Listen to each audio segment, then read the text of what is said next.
Hey guys, just finished watching Marvel's Daredevil Season 3, Episode 11, Reunion. Wow, what an episode. Oh my god, I love this episode. It's so good. There's so much that happens in this episode. So it's really cool. We get Karen Page. Karen Page and Matt are stuck in the church and stuff. They don't know how to get out. And the only way to get out is they end up getting Foggy to get, not Blake Tower, but I can't think of his name. It's kind of messing me up here. They get Foggy, who gets Brett Mahoney, and Brett Mahoney ends up using him to get Karen Page out so that she could come out as arrested by the NYPD rather than the FBI. And that's when we see Ray kind of leans over to Brett and says, if we get her, we're going to kill her, And he pretty much tells him that everyone that the FBI has turned and they're working for Fisk and type thing, and it's just such a good moment. I mean, all this stuff that happens is so cool how that happens, and then you have Foggy, who's there representing as her lawyer and stuff. They escape, and it's just so cool. And then Matt later on goes to Nadim's place, and he's helping them try to escape. And Nadim points the gun to him, thinking that he's going to kill him. And that was such an interesting moment. The only thing that kind of bothered me with the end scene where, they were trying to help, Matt was trying to help Ray, and he ends up revealing himself to Nadim to help him, trust him and stuff. I think that was an interesting idea, because how much has he met with kind of Matt Murdock, I mean, he might have heard of Matt Murdock. I'm sure he would have, being an FBI agent, different cases and stuff. I mean, he knows. I mean, yeah, I guess he knows about Matt Murdock because he was looking into him earlier on in the season. I just forgot about that part, I guess. But that was really cool. That and he knows that he's a blind lawyer and stuff. And now finding out that he's Daredevil and stuff. And I think that's a really interesting idea, because Matt should have been able to tell the whole time that Ray was he was helping doing Fisk, but he wasn't doing it because he wanted to. He doing it because he had to, and he was nervous the whole time. I'm just surprised that Ray is the only person that does that. The rest of them, are not kind of good down, still good and stuff like that. Now maybe the rest of the other Agent Tammy or Sax Tammy Hetley, I think maybe she has been working for Fisk for so long that she doesn't sweat it anymore.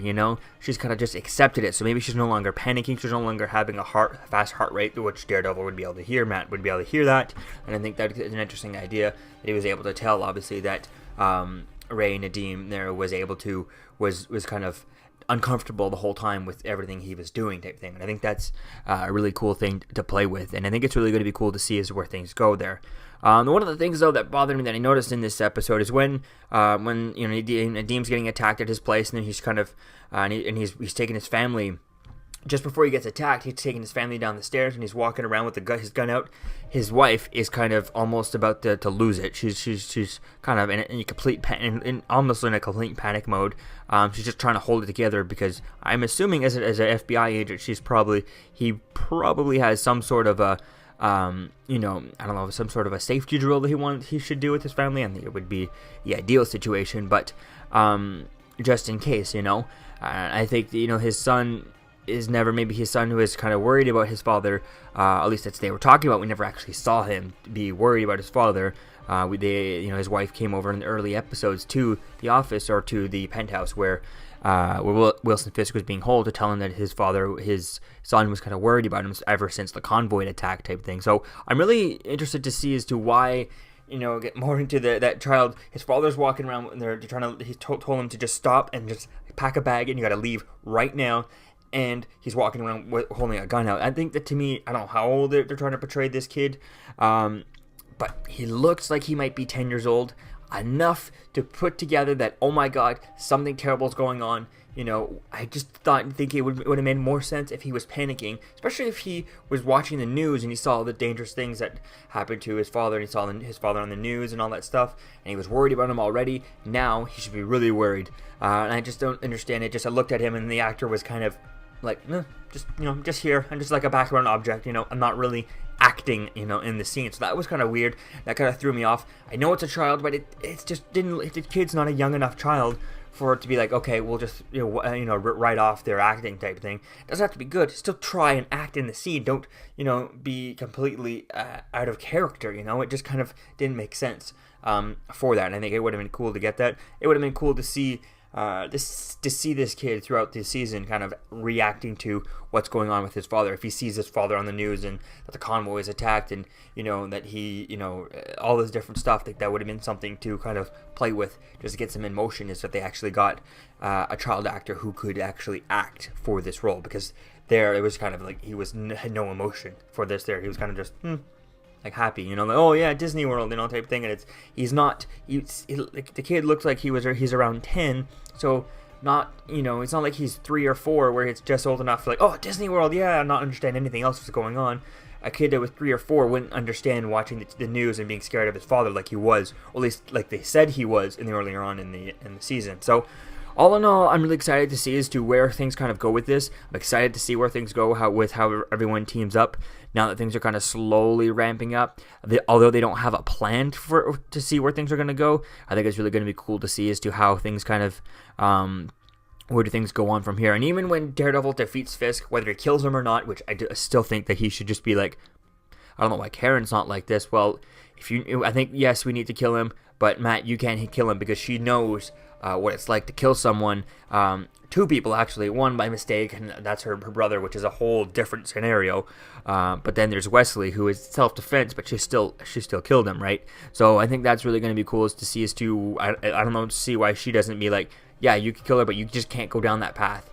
Frank Castle, he's already gone down that path. He's far gone. He's a lost case, right? So call him up, have him take out Wilson Fisk, and I think that would be an interesting story, which I think it kind of makes me want to go back after this and watch Daredevil season 2 to see as to where did Frank Castle and Wilson Fisk, where did they leave off? If I'm not mistaken, just before he left the prison in season 2, he was saying that he was going to kill him.